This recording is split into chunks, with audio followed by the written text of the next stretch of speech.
Ay, kaloka. Sister, sarado yung ano mo, camera mo.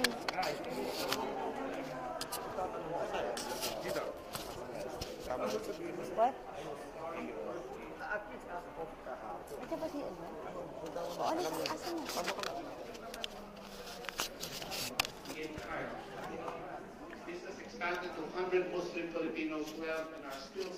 Andito po tayo ngayon sa confirmation po.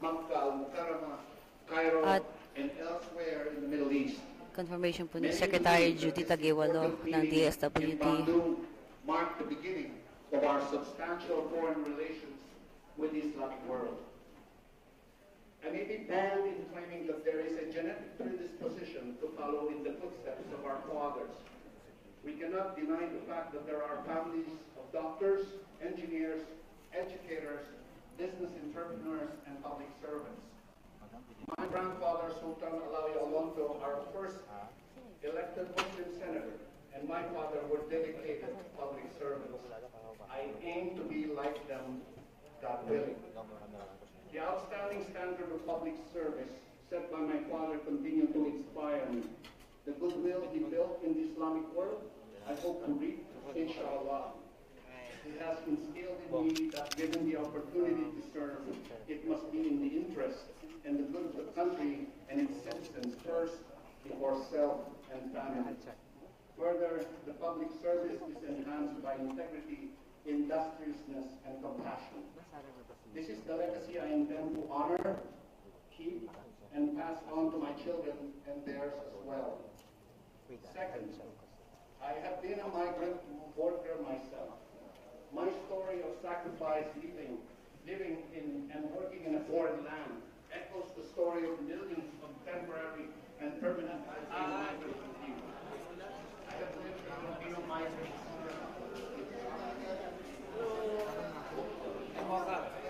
Congressman Almario, siya ang sponsor ni Sec Judy. So, humihingi ako ng tip kung paano ko i-endorse si Sec Judy.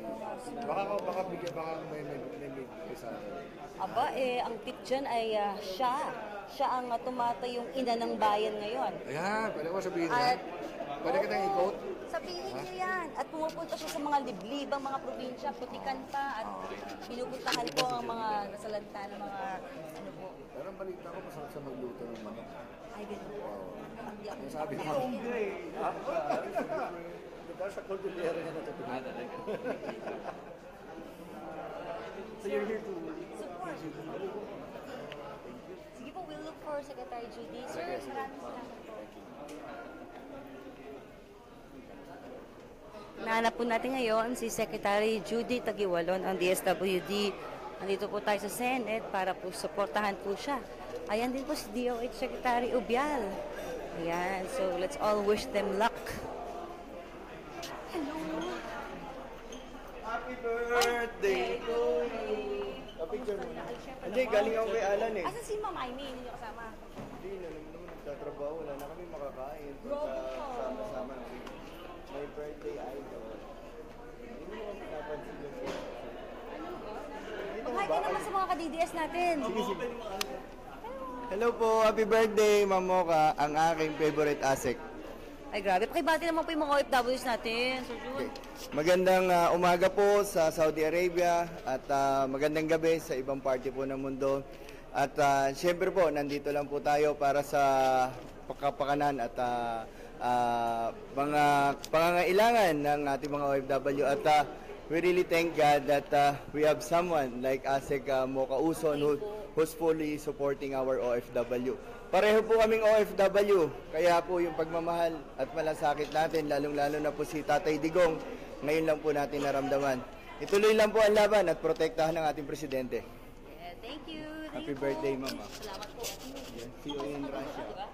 Oo, kasi i-supporta mo si Mama Obian. Alam mo na yan. Tsaka si Secretary Judy. Okay. Siyempre. Mumuha pwedeng pakita po. Mumuha, sige. Hindi mo agad. Mumuha. Pagalita ka mo. Ay, thank you.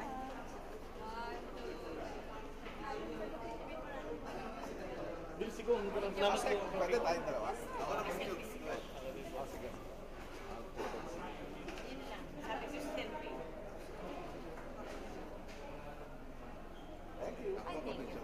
Sorongano pa. Ay,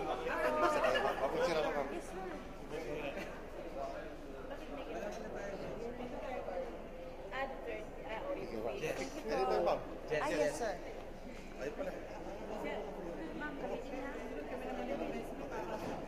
Hello, ma'am. Opo. We are from Lang Center po. Can we have picture Wow, with you? yes, ma'am. Opo. Andito Okay, po ma'am. kayo. Lang To Center po ni support po, Mama. ano? Secretary Yes. Miss, dito ka. Dito naman. Sir, pwede po ba? Thank you po. Yan, di ba? Kaya lang, sumasikot yung tiyan ko kakainin. Saan kaya ako titingin? Kay Ma'am Selly kasi yun yung makikita ko eh. Ay, isa pa daw, sir. Thank you po. Punta ko lang si Secretary Judy. Ano po yung nakasalang? Si Alok, Ambassador Alok for Saudi Arabia. Ay, picture tayo. Secretary Judy. Ayan, punta ko sir. Yan po. Hi! Saan kaya si... Hi po, si Secretary Judy. Si Nanay. Baka may mga... Hi po. Saan? Hindi ko makita. Hi! Manay! Birthday! Ay, naku, salamat po. At Andito po kami, Secretary Judy Tagiwalo, para suportahan po kayo sa inyong appointment at milyong-milyong mga followers po ninyo ay nagdadasal po para sa confirmation po ninyo. maraming salamat. Talagang tumataba ang puso ko kasi alam ko birthday mo ngayon. Thank you, ma'am. Sa halip na magsaya, narito ka para tulungan tayo na ang DSWD na una mong tinulungan na departamento ay... Opo, salamat po sa tiwala ninyo, Manay. Oo, pero kailangan pa rin natin ng tulong sa centers. I hope you can help us. Opo. Kasi talagang kapos pa. Pero congratulations. Kung hindi ka pa na-point na ASEC, hindi ko alam na medtech ka. Ay, ganun po ba, Na ma'am? medtech graduate na natanggap ka sa College of Medicine ng USA. I know it's so difficult to enter there. Kaya talagang ang journey mo rin pala ay mahaba rin. Ay, wala pong binatbat sa journey ninyo. Ano po ang nararamdaman nyo ngayon, Secretary Judy? Ako, I feel so loved actually. Ganon yung kwan ko dahil sa labas, yung mga may kapansanan, yung kababaihan, yung mga maralita, nananawagan ng suporta sa akin. Tapos ngayon, Dami. napapaligiran ako ng mga kasamahan ko sa departamento na talagang nag-push na ma-confirm ako. Sabi ko sa kanila, kayo yung kasamahan ko na money cannot buy. Opo, totoo po yun. At hindi na po kami makakapayag na hindi po kayo mo confirm. Wala sa atin yan nasa commission on appointment. But I think alam naman nila ano yung qualifications ko, ano yung track record ko, anong kahandaan ko na maglingkod batay doon sa instruction ni President Duterte na tiyakin ng mga mahihirap ay mabigyan ng tulong na may malasakit, na maagap, na patas at walang korupsyon. Alam niyo po ba, Manay Judy, na ang tingin po ng ating mga kababayan sa inyo, kayo po ang tumatayong ina ng ating bayan. At hindi po namin talaga matatanggap kung hindi po kayo mako-confirm ngayon. Magkakaroon po ng violent reaction. Okay, marami yung salamat pero hindi ko yata kayang maging ina ng 100 million. Kayang-kaya niyo po yan. Ano po ang mensahe niyo po sa ating mga kababayan po? Ulit, ipinapaabot ko ang pasasalamat sa suporta, pagmamahal na pinaabot nyo sa iba't ibang paraan itong mga nakaraang linggo. Lalo na sa pag-giit na confirm Judy now. Alam ko ho na may malaki kayong inasahan sa akin at subukan ko na may pagpatuloy ang serbisyo ng DSWD na may malasakit. Sabi ko nga, tapang at malasakit ang panawagan ni President Duterte. Ipapatupad natin yan para sa mahihirap at para sa ating kababayan. Ayan po, si Secretary Manay Judy Tagiwalo. Ngayon pa lamang po nagpapasalamat po kami sa lahat po na nagawa ninyo. Nalampasan nyo na po ang mga nagawa pa ng mga nakaraang, alam niyo na yon, Marami pa nating gagawin at happy birthday ulit mo ka. I am so honored to have you here today knowing that it's your birthday. Oh, So, ma'am, we will do everything for you. We love you at kulang pa po ang salita para ipaabot sa inyo ang malaking pasasalamat, pagsuporta at pagmamahal po ng mga kababayan po natin sa inyo, lalo na po ang mga kapuspalad po natin, mga kababayan na hindi nyo pinabayaan sa panahon ng bagyo, sakuna, lindol, at kahit yung mga liblibang baryo, kahit putikan, pinupuntahan nyo. So, ano pong sikreto nyo at hindi kayo napapagod at patuloy po yung pagtulong ninyo? mahusay ang departamento ko. Mahusay ang karamihan talaga sa mga kasamahan ko na kahit Pasko, kahit weekend, no? Ay hindi sila nagbibilang ng 8 to 5 na trabaho. Basta kailangan na-develop na yung culture ng service na gusto lang natin palakasin. So, yun naman ang tingin kong sekreto. Pangalawa, siyempre yung obligasyon natin sa kay President Duterte. Kasi nagbigay siya ng tiwala sa atin na maging katuwang niya sa pagtitiyak na yung mga naitsapwera, lalo na sa nakaraan, ay mabigyan na natin ng tulong ngayon. So, at siyempre, natutulog din ako kahit paano ng 6 hours a day. Pero ma'am, maraming salamat po. At nananawagan po kami sa CA. Sana po pakinggan niyo naman po ang hinaing ng taong bayan. Mahal po namin si Manay Judy Tagiwalo. At expect a very violent reaction pag hindi niyo po siya in-appoint. I-hashtag po natin, #confirmJudy. Salamat po Manay, mahal po namin kayo. Kita sa ibang mga taga-Department of Health. Nasaan na si Asan po sila? Ay, lumabas na. Lumabas na po si Secretary Obial. Opo, nasalubong ko po. Papakita ko kay Nato. Sa akin, salamat po. Salamat. Pro Divorce Philippines. Ay, hello, ma'am. Oh, ayan po. Kailangan ka Confirm namin. now. Oo, kailangan ka namin para naman mapansin ang divorce. Opo, ano to RPO? Pro Divorce Ay, baliktad. Kasalanan mo. Bakit Secretary?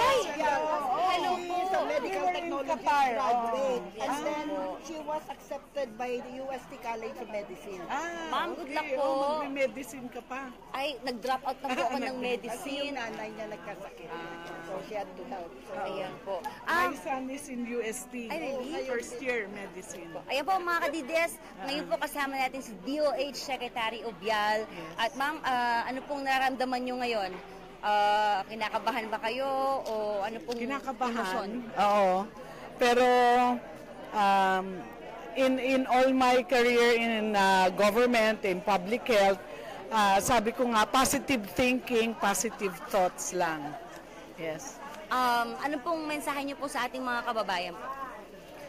Sa ating mga kababayan, sana ipagpatuloy po natin yung ating mga adhikain for clean and good government, for our fight against corruption, our fight against illegal drugs, and our fight against poverty and ill health.